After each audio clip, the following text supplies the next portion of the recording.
有一天，小明和女朋友去画廊看画展，他们很认真地欣赏那些画的时候，女朋友突然叫道：“天哪，这幅画好丑！”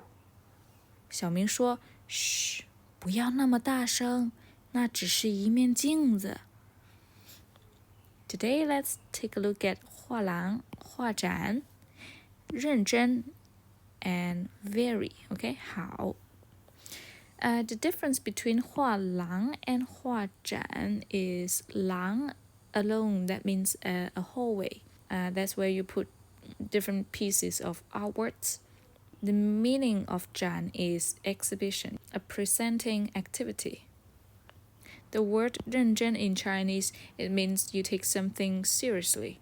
And when you take something seriously, you always give your full intention to it, right? So in here, you can understand it. They appreciate those paintings very closely with their full attention. They're not thinking about other things. They're very 认真.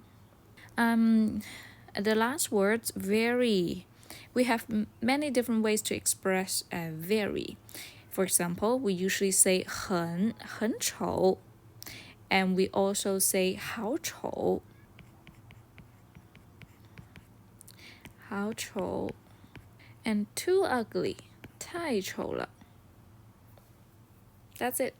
Thank you. Bye bye.